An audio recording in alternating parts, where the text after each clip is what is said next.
The snow fell silently over the frozen Belgian forest, each flake drifting down like ash from a dying world. December 17, 1944. The bodies lay in neat rows where they had fallen, 84 American prisoners of war, their hands still raised in surrender, their faces turned skyward toward a sky that had offered no mercy. The blood had already frozen into the white ground, creating dark stains that would haunt the conscience of a generation. This wasn't combat. This wasn't war. This was murder. Calculated, cold-blooded, and devastating. But in the darkness of humanity's worst moments, something extraordinary would emerge. The unbreakable resolve of American soldiers who would turn grief into justice, horror into heroism, and ensure that those who fell would never be forgotten. If this story already has you hooked, hit that subscribe button, because what happens next will prove that even in war's darkest chapters, American courage and justice would shine brightest. The Malmedy Massacre, as it would come to be known, represents one of the most infamous war crimes committed against American forces during World War II. But it's far from the only atrocity that tested the moral fiber of the greatest generation. What makes these stories essential isn't just the horror they document, it's how American servicemen and women responded, how they maintained their humanity while fighting an enemy that had abandoned theirs, and how they ultimately brought the architects of evil to justice. These aren't just stories of suffering, they're stories of resilience, of moral courage under unimaginable pressure, and of a nation that refused to let barbarism triumph. To understand the magnitude of what happened at Malmedy and the broader context of war crimes during the Second World War, we need to step back to the winter of 1944. The war in Europe was entering what many believed would be its final phase. American, British, and Canadian forces had successfully landed at Normandy 6 months earlier, breaking through Hitler's Atlantic Wall and pushing eastward across France and into Belgium. The liberation of Paris in August had electrified the Allied cause. By December, optimism ran high among Allied commanders. Some genuinely believed the war might be over by Christmas. But Adolf Hitler had other plans. In one of the war's most desperate gambles, he ordered a massive counteroffensive through the Ardennes forest, the same route German armies had used to devastating effect in 1940. The goal was audacious: split the Allied armies, recapture the vital port of Antwerp, and force the Western Allies to negotiate a separate peace, allowing Germany to concentrate all its forces against the Soviet Union in the east. It was strategic madness born of desperation, but Hitler's fanaticism wouldn't allow him to see reason. He scraped together his last reserves, over 200,000 men, 1,000 tanks, and 2,000 artillery pieces, for one final throw of the dice. The offensive began before dawn on December 16, 1944, with a massive artillery barrage that shattered the winter silence. Thousands of shells rained down on thinly held American positions. The U.S. First Army, resting and refitting in what they thought was a quiet sector, found themselves fighting for survival against an enemy they thought was beaten. This was the beginning of what would become known as the Battle of the Bulge, the largest and bloodiest battle fought by American forces in World War II, claiming nearly 20,000 American lives and wounding over 60,000 more. Among the German units thrown into this desperate offensive was Kampfgruppe Peiper, a battle group of roughly 5,000 men under the command of SS Lieutenant Colonel Joachim Peiper. At just 29 years old, Peiper was already a veteran of the Eastern Front, where he had witnessed and participated in the brutal warfare that characterized the Nazi war against the Soviet Union. His unit, part of the 1st SS Panzer Division Leibstand Adolf Hitler, Hitler's own bodyguard division, had earned a reputation for aggressive tactics and, ominously, for ruthlessness. Peiper's orders were simple: punch through American lines, race to the Meuse River, and don't let anything slow you down. Speed was everything. Resistance was to be crushed without mercy. As Piper's column of tanks and half-tracks advanced westward on December 17th, they encountered elements of Battery B of the 285th Field Artillery Observation Battalion near the crossroads town of Malmedy. These American soldiers were not frontline combat troops. They were artillery observers, equipped with light vehicles and small arms, moving to a new position when they stumbled into the path of one of Germany's most elite SS formations. The encounter was brief and one-sided. Outgunned and outnumbered, the Americans had no choice but to surrender. Over 120 men raised their hands, expecting to be taken prisoner according to the laws of war that supposedly governed even this most terrible of human activities. What happened next would shock the world and galvanize American forces with a fury rarely seen in modern warfare. The American prisoners were herded into a snow-covered field at a crossroad known as 5 Points. SS troops surrounded them, machine guns positioned at strategic points. For a few minutes, the prisoners stood there in the cold, their breath forming clouds in the winter air, wondering what would happen next. Some probably felt relief that they had survived the initial encounter. Perhaps they thought about prison camps, about sitting out the rest of the war, about eventually going home. Then the machine guns opened fire. The sound of automatic weapons fire shattered the winter afternoon, a staccato drumbeat of death that seemed to last forever, but probably lasted only minutes. Men fell in waves, crying out, trying to run, to hide, to somehow escape the inescapable. The SS troops methodically worked their way through the field, administering coup de grace shots to any prisoner who showed signs of life. Some Americans played dead, lying motionless in the freezing blood of their comrades, praying the Germans wouldn't notice the rise and fall of their breathing. Others made desperate runs for the surrounding forest, and most were shot down before they reached the tree line. When the killing finally stopped, 84 Americans lay dead in that field. But, miraculously, some survived. About 40 men had managed to escape into the woods or had successfully feigned death until the SS column moved on, continuing its advance westward. These survivors would carry word of the massacre back to American lines, their testimony igniting a firestorm of rage that swept through the U.S. Army like nothing before. The news reached American headquarters within hours. General Dwight D. Eisenhower, Supreme Commander of Allied forces in Europe, was briefed on the massacre the next day. His reaction was swift and unequivocal. Orders went out to every American unit in the theater. The enemy has shown they will not honor the rules of war, but we will not descend to their level.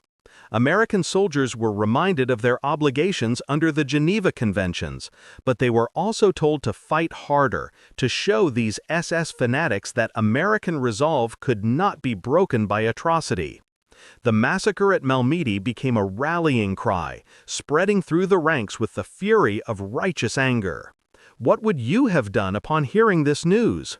Could you have maintained discipline and adherence to military law while knowing your comrades had been murdered in cold blood? The American response to the Battle of the Bulge and the Malmedy massacre demonstrated the fundamental difference between the American military tradition and the Nazi war machine. Despite their anger, despite their justified desire for vengeance, American commanders and soldiers largely maintained their discipline. Yes, there were incidents where German prisoners were treated roughly, and documentation suggests some German soldiers were killed after surrender in the immediate aftermath of Malmedy's discovery. War is chaos, and rage is human, but these were exceptions, not policy. The American military establishment never authorized, encouraged, or systematized the kind of atrocity that had been committed at 5 Points. Meanwhile, Kampfgrupp's Piper continued its advance, leaving a trail of civilian and military victims in its wake. In the village of Le Neuville, they murdered 8 American prisoners. In Stavolo, over 130 Belgian civilians were murdered, men, women, and children, accused of resistance activities or simply killed because they were in the way. In Chinook, another 23 civilians died. The pattern was clear. Piper's unit considered speed more important than humanity, and anyone who slowed them down, soldier or civilian, was expendable. But the German offensive was already failing. American resistance, initially shocked and scattered, began to coalesce with remarkable speed. Small units of American soldiers, engineers, artillerymen, clerks, cooks, anyone who could hold a rifle, formed desperate defensive positions that slowed the German advance to a crawl. At Stad Vith, American forces held out for 6 days against overwhelming odds, buying precious time for reinforcements to arrive. At Bastogne, the 101st Airborne Division, completely surrounded and outnumbered, refused to surrender with the now legendary response, "Nuts!" When a German officer demanded their surrender, that single word, pure American defiance wrapped in sardonic humor, became the symbol of American determination.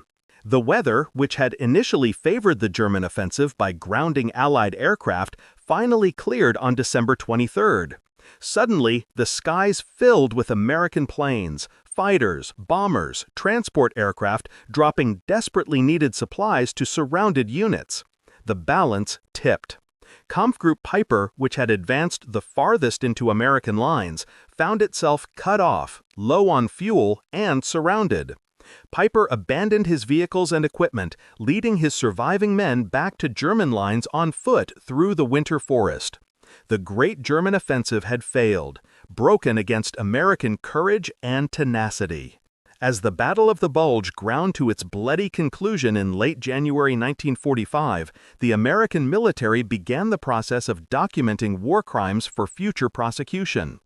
Army investigators arrived at Malmedy, carefully photographing and documenting the massacre site. The frozen bodies told their story: bullet wounds to the head at close range, hands still raised in surrender, the systematic nature of the killings unmistakable. Survivors were interviewed, their testimonies recorded with meticulous detail. The evidence was overwhelming and damning.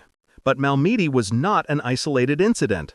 As American forces pushed deeper into Germany in the spring of 1945, they discovered the full scope of Nazi atrocities.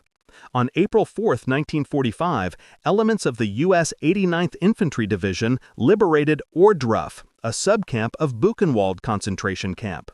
What they found defied comprehension. Emaciated corpses stacked like cordwood, survivors who looked more like walking skeletons than human beings, crematoria still filled with partially burned bodies.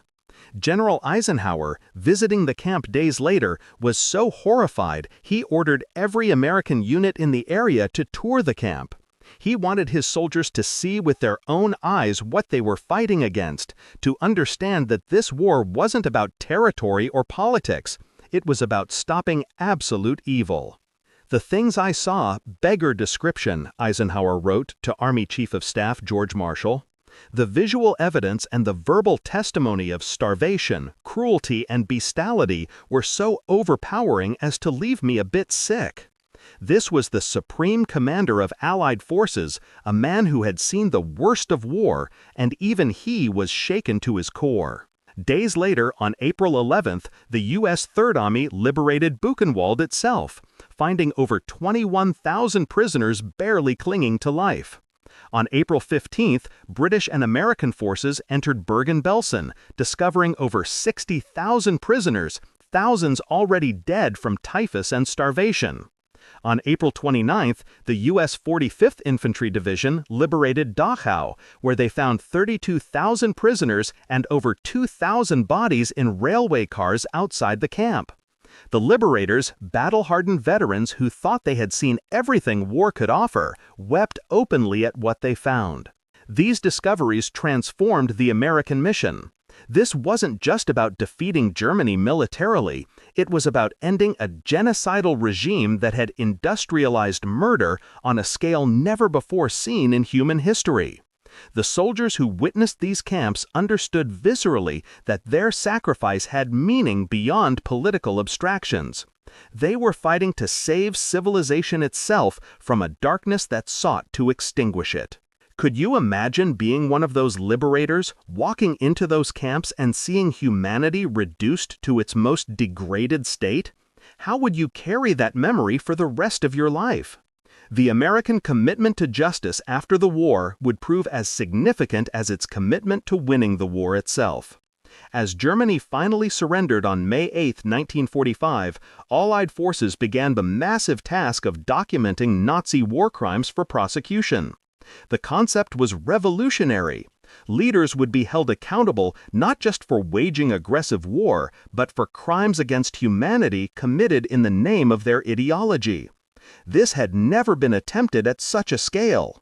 Throughout history, defeated leaders were usually killed, exiled, or allowed to fade into obscurity.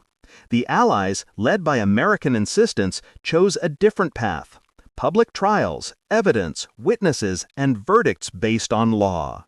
The International Military Tribunal at Nuremberg, which began proceedings on November 20, 1945, set the precedent for all future war crimes trials.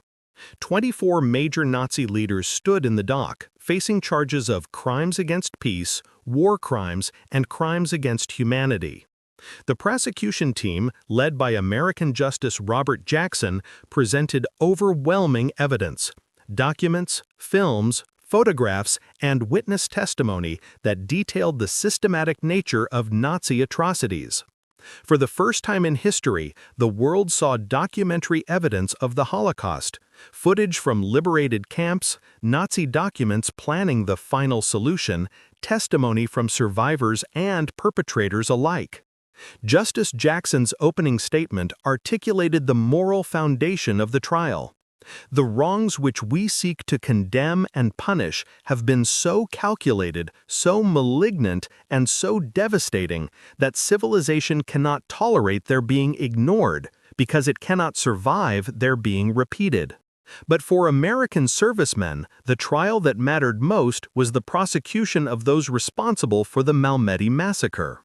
The Malmedy trial, officially United States of America v. Valentin Bersin et al., began on May 16, 1946, at the former Dachau concentration camp, a deliberately symbolic location.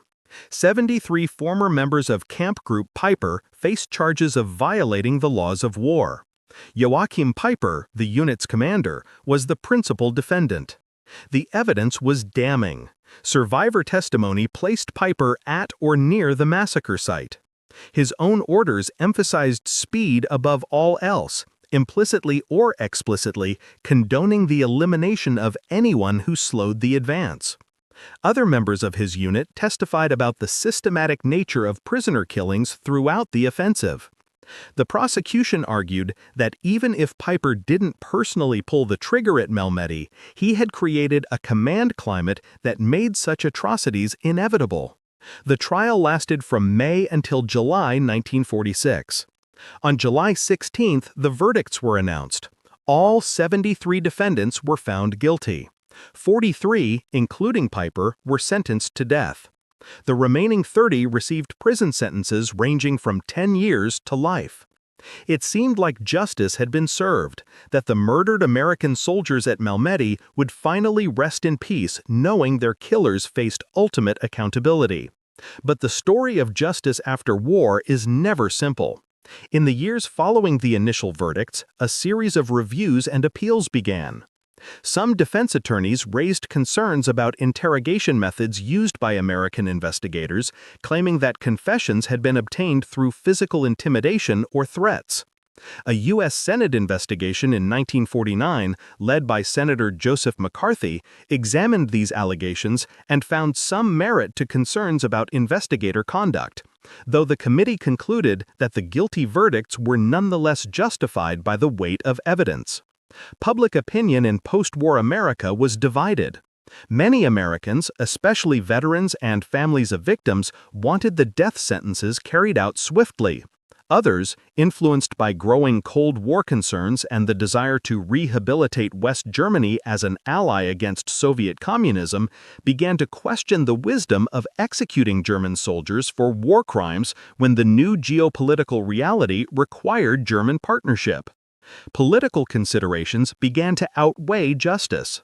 Between 1948 and 1951, all 43 death sentences were commuted to prison terms. By 1956, all of the Malmedy defendants, including Piper, had been released from custody. Piper served just 11.5 years for his role in massacres that killed over 350 people, military and civilian. American veterans groups were outraged, feeling that their government had betrayed the memory of murdered comrades for political expediency. Does this outcome seem just to you? Can you understand the competing pressures that led to these decisions, even if you disagree with them? The story of Joachim Piper after his release illustrates the complicated legacy of war crimes prosecution. Unable to find employment in Germany due to his notoriety, Piper eventually moved to France, living quietly in a small village in eastern France under an assumed name. For years, he lived undisturbed, translated books for a living, and tried to fade into obscurity. But on July 13, 1976, his identity was revealed by communist activists who published his address in their newspaper, branding him a war criminal who had escaped justice. The next night, July 14th, Bastille Day in France, Piper's house was attacked. Multiple perpetrators, never identified or caught, firebombed the building. Piper died in the flames, his body so badly burned it could only be identified through dental records. He was 61 years old. Whether you view this as poetic justice or murder, it demonstrated that even 30 years later, the wounds of war crimes had never truly healed. The Malmedy massacre and its aftermath hold crucial lessons that extend far beyond that frozen field in Belgium. First, it demonstrated that even in the chaos of total war, there are lines that must not be crossed. The murder of prisoners of war isn't a tragic accident or collateral damage. It's a fundamental violation of the laws of war that societies have developed over centuries to maintain some thread of humanity even in humanity's worst moments.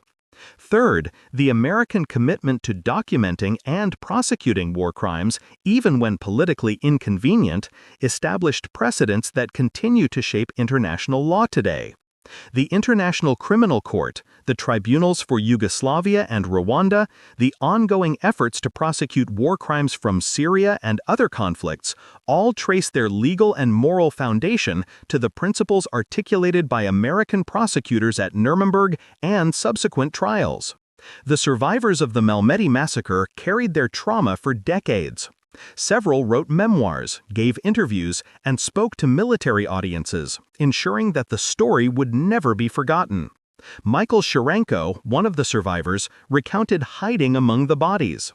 "I was lying there, and I could feel the blood of my buddies soaking through my uniform. I heard Germans walking around, shooting anyone who moved. I've never been more terrified in my life." He lived to be 88 years old, a constant reminder of both the horror and the resilience that defines the American character. But we must also acknowledge that Malmedy, terrible as it was, represented only a tiny fraction of the war crimes committed during World War II. The Holocaust alone murdered 6 million Jews, along with millions of Roma, disabled people, political dissidents, homosexuals, and others deemed undesirable by Nazi ideology.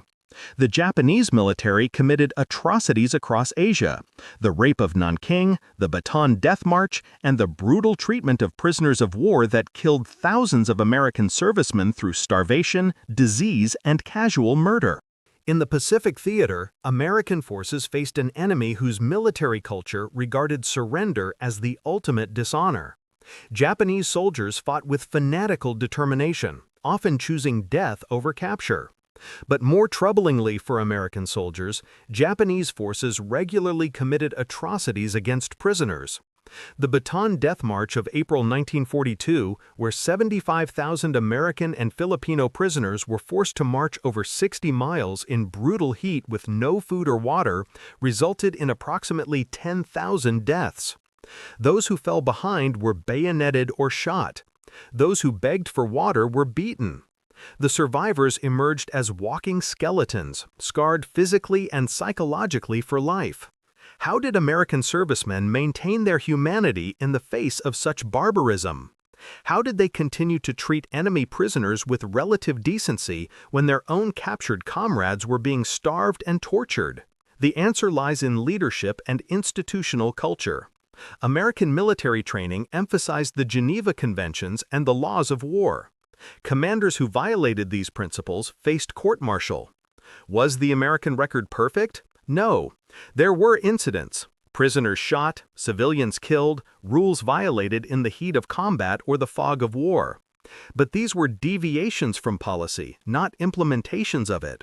When such incidents were documented, investigations followed. Sometimes punishments were imposed.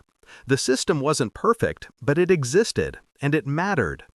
Consider the contrast with Imperial Japan's military culture, which had explicitly rejected the Geneva Conventions and taught soldiers that surrender was worse than death. Japanese military training emphasized racial superiority and taught that Chinese, Americans, and other non-Japanese were subhuman and unworthy of mercy. This wasn't a few bad apples, it was institutional rot from the top down. The result was systematic atrocities on a massive scale. Yet even in the Pacific, where American rage against Japanese atrocities ran deep and the fighting was often more brutal than in Europe, American forces generally maintained discipline. When American forces liberated Japanese-held territories, they didn't engage in systematic revenge killings. When Japan finally surrendered on August 15, 1945, American occupation forces, while certainly not perfect, generally treated Japanese civilians with far more humanity than Japanese forces had shown to anyone they conquered. This gets to the heart of what made America's role in World War II not just militarily successful, but morally significant. The United States entered the war reluctantly, only after being attacked at Pearl Harbor. Americans didn't seek conquest or domination. They fought to defeat fascism and militarism, to restore freedom to occupied nations, and to establish a peace based on law rather than power. The Marshall Plan, which rebuilt both allied and enemy nations after the war, demonstrated American commitment to a stable, prosperous world order rather than a vindictive peace. The prosecution of war criminals, both German and Japanese, reinforced this commitment to law and justice. The Tokyo War Crimes Tribunal, which tried Japanese military and political leaders from May 1946 to November 1948, followed the precedent established at Nuremberg. 28 Japanese leaders faced charges ranging from waging aggressive war to failing to prevent atrocities committed by their subordinates. 7, including former Prime Minister Hideki Tojo, were sentenced to death and executed. Others received prison sentences. Like Nuremberg, the Tokyo trials were criticized by some as victor's justice, but they established crucial precedents. Leaders are responsible for the conduct of their subordinates, aggressive war is a crime, and crimes against humanity will be punished regardless of national sovereignty or military necessity claims. American servicemen who survived the war carried these experiences for the rest of their lives. They had witnessed humanity at its worst and, in many cases, had responded with humanity at its best. They had seen what totalitarianism led to: the death camps, the systematic murder, the complete dehumanization of entire peoples. And they had played a crucial role in stopping it. This wasn't abstract politics or distant history. It was lived experience that shaped their understanding of what America represented and what it was worth fighting for. When we remember the Malmedy Massacre and the other war crimes of World War II, we're not engaging in historical voyeurism or wallowing in horror for its own sake.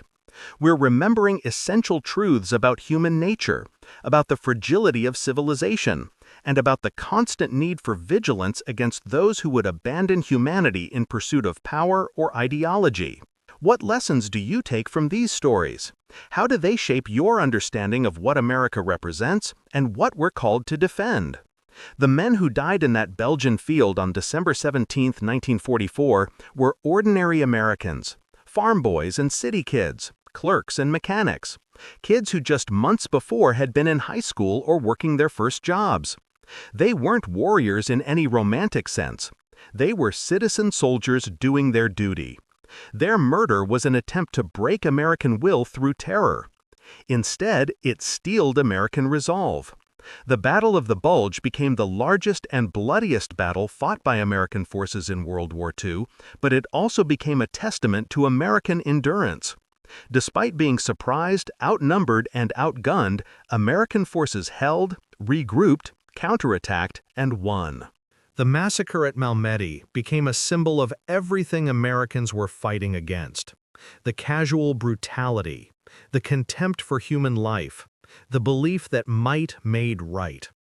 Every American soldier who learned of Malmedy understood viscerally that this wasn't a war between equivalent powers squabbling over territory. This was a war between civilization and barbarism, between systems that valued human dignity and systems that trampled it. In the decades since World War II, the temptation has sometimes been to view all wars as morally equivalent, to assume that every conflict is just competing nationalisms or economic interests dressed up in noble rhetoric. The war crimes of World War II stand as stark refutation of that cynicism. Some causes really are just. Some enemies really do represent existential threats to fundamental human values. And sometimes military force really is necessary to stop great evils that cannot be negotiated with or accommodated. This doesn't mean America's record has been perfect in subsequent conflicts. Vietnam, Iraq, Afghanistan each raised difficult questions about American power and its proper application. But World War II remains the clearest example of American military might being used in service of fundamentally just and necessary objectives.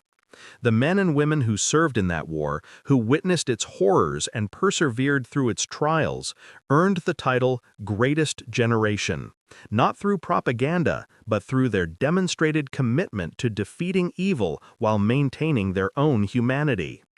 The physical evidence of the Malmedy massacre was meticulously preserved. The field where the murders occurred was later marked with a memorial, simple and dignified, listing the names of the 84 men murdered there. Visitors can still walk that ground, stand where those young Americans stood in their final moments, and contemplate the fragility of civilization and the necessity of courage. The snow still falls in winter, covering the ground in white, pure, and clean. Nature's annual renewal that offers hope even in places marked by horror.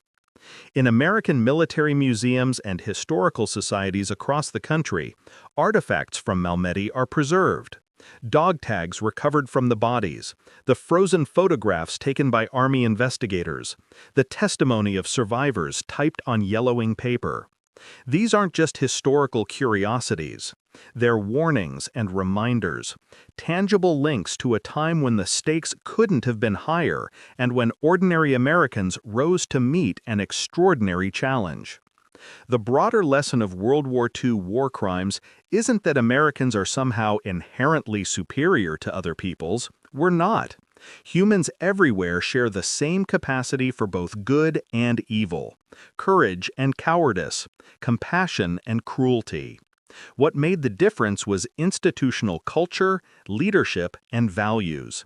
The American military, despite its flaws and failures, maintained a commitment to the laws of war even when fighting enemies who had abandoned them.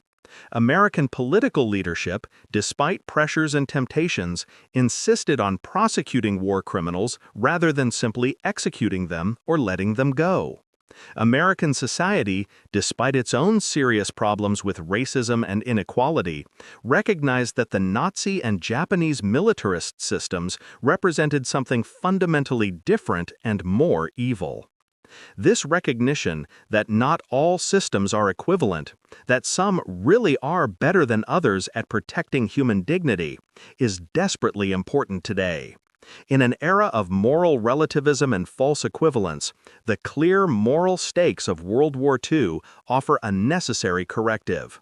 Yes, America has made mistakes and committed its own wrongs, but there's a qualitative difference between a society that sometimes fails to live up to its ideals and a society that has explicitly rejected those ideals in favor of racial supremacy, totalitarian control, and systematic mass murder. Think about the investigators who documented the camps, who photographed the bodies, who recorded survivor testimony. That was difficult, traumatic work that would haunt them for life. Why did they do it? Because they understood that evidence mattered, that history needed to be preserved with accuracy and detail, that justice required proof. They were building the case not just for immediate prosecutions, but for future generations who might be tempted to deny or minimize what had happened.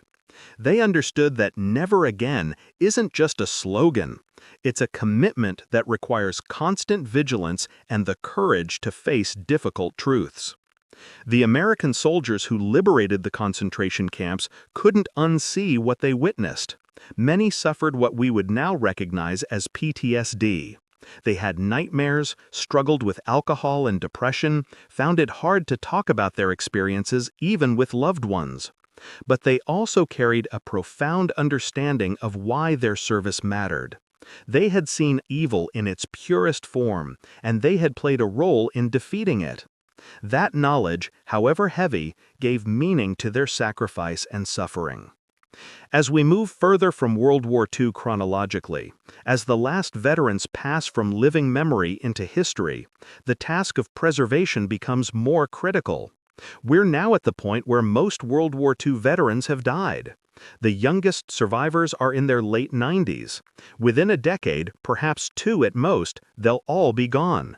The living link to these events, the ability to sit with someone who was actually there, who saw it with their own eyes, will be severed. That makes documentation, education, and remembrance all the more important. Why does this matter for you right now in the 21st century? Because the fundamental human capacity for atrocity hasn't disappeared. Genocide didn't end in 1945. War crimes continue in conflicts around the world. The same ideologies that led to the Holocaust, racism, tribalism, dehumanization of the other, remain present in various forms. The same rationalizations that allowed ordinary people to participate in extraordinary evil, obedience to authority, tribal loyalty, willful ignorance, remain powerful psychological forces. If knowing this history makes us uncomfortable, that's appropriate. Comfort isn't the goal. Understanding is. We study these events not to congratulate ourselves on being morally superior to the people of the 1940s, but to recognize that humans in extreme circumstances are capable of both remarkable heroism and unspeakable evil, often existing side by side. We study them to steel ourselves for the reality that defending civilization is a constant task, not a one-time accomplishment. We study them to honor those who sacrificed, to vindicate the choices they made, and to recommit ourselves to the values they fought to preserve. The men murdered at Malmedy were denied the chance to see victory, to come home, to live the lives they had planned. They were denied the opportunity to marry, have children, pursue careers, grow old. That loss rippled through their families and communities for generations. But their deaths were not meaningless. They became a catalyst for American determination, a reminder of what was at stake, a symbol of why the fight had to continue no matter how high the cost. When we tell their story, we resurrect them in memory. We say their names. We acknowledge their sacrifice. We insist that they will not be forgotten, that their deaths demand remembrance and reflection. This is the least we owe them and all who served. This is how we value their choice to serve, to fight, to risk everything for something larger than themselves. These stories remind us why courage matters, why moral courage, the ability to maintain your principles under pressure, is as important as physical courage. They remind us why institutions matter, why laws matter, why maintaining standards even in extremis matters. They remind us why leadership matters, why command responsibility isn't just a legal doctrine, but a moral imperative. They remind us why America matters, not because Americans are perfect, but because the ideals America was founded on, human dignity, individual rights, government by consent, the rule of law, provide a framework for human flourishing that's worth defending. The soldiers who fought World War II didn't do it for glory or conquest. They did it because the world faced an existential threat from totalitarian regimes that sought to remake human society according to twisted ideologies of racial supremacy and total state control. They did it because someone had to. Because if the forces of democracy and freedom didn't stand against totalitarianism, no one would. They did it knowing that many wouldn't come home, that the costs would be terrible, but that the costs of not fighting would be infinitely worse.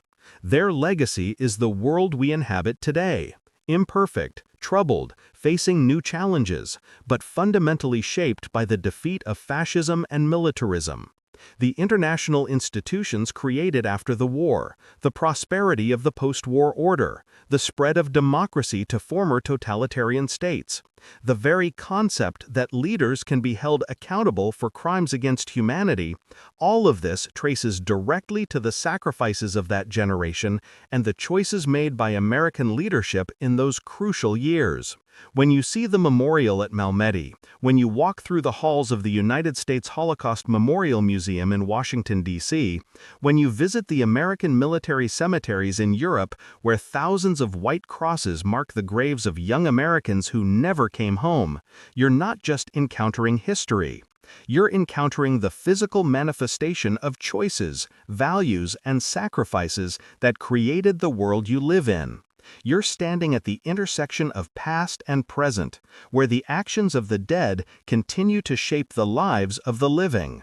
These stories remind us why courage matters, and why freedom was never free.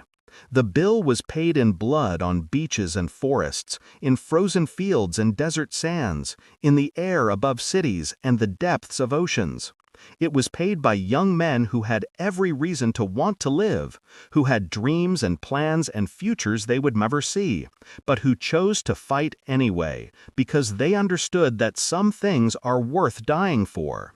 That's not militarism or glorification of war. War is hell, and anyone who's experienced it knows that. It's recognition that sometimes evil is so great and so threatening that it must be opposed with force. That sometimes the only path to peace runs through conflict. That sometimes the tree of liberty really does need to be watered with the blood of patriots. The men of Malmedy couldn't know, in their final moments, that their story would be remembered 80 years later, that their names would be spoken by people not yet born, that their sacrifice would continue to inspire and instruct generation after generation. But we know. We have the privilege of perspective, the ability to see how their individual tragedies connected to a larger narrative of American courage and determination. We have the responsibility to remember, to tell their stories, to honor their memories by living up to the ideals they died defending. As you go forward from this moment, carry these stories with you. Let them inform your understanding of what matters, what's worth preserving, what demands our vigilance and our courage. Let them remind you that ordinary people can do extraordinary things when circumstances demand it, that moral courage is as important as physical courage, and that the choices we make, individually and collectively, have consequences that echo through generations. The snow still falls on the field at Malmedy every winter, pure and white, covering the ground where 84 Americans made their final sacrifice. But their story lives on, in memory, in history, in the continuing American commitment to justice, law, and human dignity. They died so that freedom might live. The least we can do is remember them, honor them, and rededicate ourselves to the values they died defending. As you go forward from this moment, carry these stories with you. Let them inform your understanding of what matters, what's worth preserving, what demands our vigilance and our courage.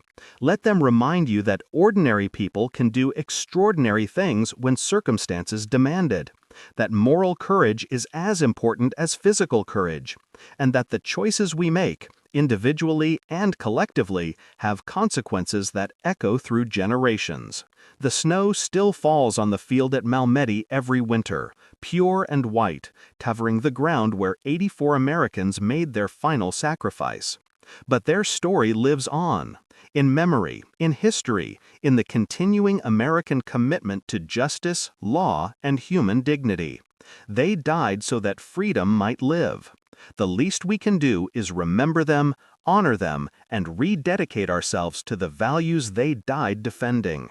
Subscribe now and join us again for more untold tales of World War II, where we continue to explore the courage, sacrifice, and determination that defined the greatest generation and shaped the world we inherited. These stories matter, these people matter, and remembering them is how we honor their legacy and recommit ourselves to the ideals they fought to preserve.